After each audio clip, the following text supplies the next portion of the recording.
So hello বন্ধুরা, আশা করি তোমরা সবাই ভালো আছো। আজকে তোমাদের সাথে গ্রামারের আরো একটা ইম্পর্টেন্ট টপিক তা নিয়ে আলোচনা করতে চলে এসেছি। এটা হচ্ছে নেরেশন।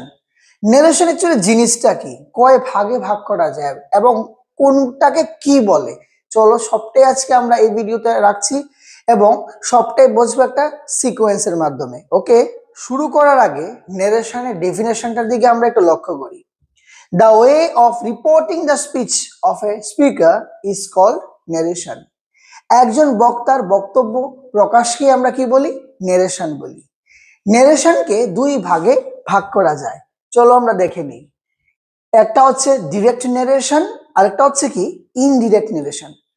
ডিরেক্ট নেরেশন জিনিসটা কি, ইনডিরেক্ট নেরেশনটাই বা কি, চলো আমরা আজকে একটা সিকোয়েন্সের মাধ্যমে জেনে নিই। সাপোজ দুই বন্ধু, ঠিক আছে, এক বন্ধু হচ্ছে এ আর এক বন্ধু হচ্ছে কি বি।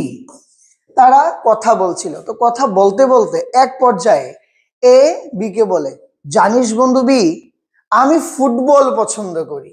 তো এ বি কে কি বললো? এ said to বি,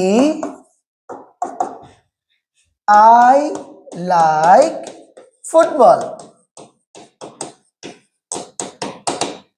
এখানে এই যে কথাটা বললো, এই যে speech I like football directly বলেছে, নিজের কথাটা নিজেই বলেছে। কাকে বলেছে? বি কে বলেছে।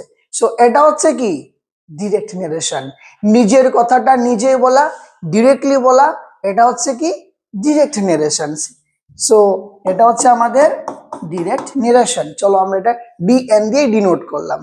আমরা আরো একটা সিকোয়েন্স দেখে নিই। সো যখন এ বি কে এই কথাটা বলছিল যে আমি ফুটবল পছন্দ করি, তখন আরো একটা ফ্রেন্ড মিস্টার সি চুপটি মেরে এর কথাটা শুনছিল। সে গিয়ে ডি সির আরেকটা বন্ধু ডি কে সে গিয়ে বলে, জানিস বন্ধু ডি, এ বি কে কি বলে?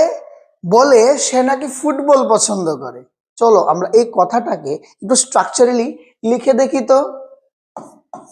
A told B that he liked football. আচ্ছা, এই যে হি লাইকড ফুটবল, এই কথাটা কে বলেছে? সি বলেছে। কাকে বললো? ডি কে বললো। Very good. হ্যাঁ, এখানে সি বলেছে ডি কে। কিন্তু তোমরা যদি বা আমরা যদি ক্রিটিক্যালি জিনিসটাকে দেখি, অ্যাকচুয়ালি এই কথাটা কার কথা? হ্যাঁ, এইটা কথাটা কিন্তু এর কথা। এখানে এ ডিরেক্টলি বলেছিল বি কে, হয়ে গেল ডিরেক্ট নারেশন। এর কথাটাই ডির কাছে সির মাধ্যমে ভায়া হয়ে ঘুরিয়ে পেঁচিয়ে গেছে, সেই কারণে এটা হয়ে গেছে কি ইনডাইরেক্ট নারেশন। এখানে কিন্তু এর কথাটাই কিন্তু ডির কাছে গিয়ে পৌঁছেছে, এ কিন্তু একটু ঘুরিয়ে গেল, একটু ইনডাইরেক্ট ম্যানারে গেল, সেটাই হয়ে গেছে কি আমাদের ইনডাইরেক্ট নারেশন। সো বন্ধুরা, আশা করি ডিরেক্ট নারেশন এবং ইনডাইরেক্ট নারেশন জিনিসটা আসলে কি, কোনটাকে বলে, তা নিয়ে তোমাদের আর সমস্যা রইল না। সো আজকের ভিডিওতে এতটুকুই রাখছি। পরের ভিডিওতে আরো অনেক কিছু গ্রামারের নতুন নতুন টপিক নিয়ে তোমাদের সাথে হাজির হব। আজকের জন্য টাটা।